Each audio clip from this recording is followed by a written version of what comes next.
সাতক্ষীরায় নতুন রাস্তা সংস্কারে অনিয়মের অভিযোগ, ক্ষোভে ফুঁসেছে স্থানীয়রা। আসসালামু আলাইকুম। এমকে টেলিভিশনের পক্ষ থেকে আপনাদের আন্তরিক শুভেচ্ছা জানাচ্ছি। আমি ইফতেখার। শুরুতেই শুনলেন সংবাদ শিরোনাম, এখন বিস্তারিত। সাতক্ষীরার কলারু উপজেলার চন্দনপুর ইউনিয়নের কয়রা বাজার থেকে রামভদ্রপুর গ্রামের সংযোগ সড়ক সংস্কার কাজে অনিয়মের অভিযোগ উঠেছে।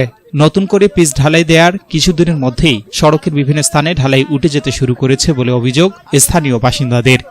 স্থানীয়রা জানান, সম্প্রতি সড়কটি সংস্কারের জন্য পিচ ঢালাই করা হয়, কিন্তু কাজ শেষ হওয়ার অল্প সময়ের মধ্যেই অনেক জায়গায় ঢালাই ভেঙে উঠে যাচ্ছে। এতে করে নিম্নমানের কাজ করা হয়েছে বলে অভিযোগ করেছেন এলাকাবাসী। এ বিষয়ে সংশ্লিষ্ট ঠিকাদার ও প্রকৌশলীর বক্তব্য পাওয়া যায়নি। তবে স্থানীয়দের আশা, দ্রুত বিষয়টি গুরুত্ব দিয়ে দেখবে সংশ্লিষ্ট কর্তৃপক্ষ। রাস্তা চলছে, দেখুন রাস্তা হাতে তুলে দেখো।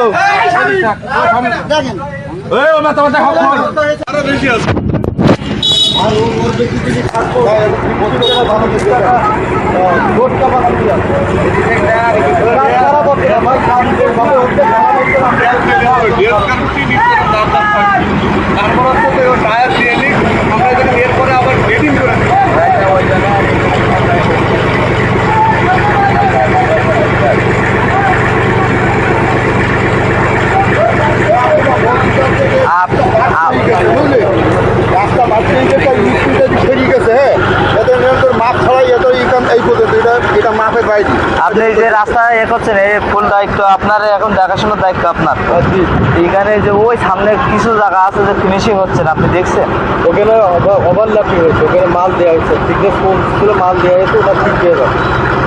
ওরা গাড়ি ঘোড়া চলতে চলতে ওরা এমনি ফিনিশিং হয়ে যাবে, আপনি 15 দিন পরে পাবেন না ওটা একটা কিছু। আর ওই যে দেখছেন কালকে করা দেখে তো গাড়ি পিচগুলা দিচ্ছে, তো এই রাস্তা তো অনেক ধুলোবালি অনেক কিছু আছে ভাই। রাস্তা তো ডব্লিউবিএল, কিন্তু বালি দিয়ে করা, এটা তো ধুলোবালি থাকবে।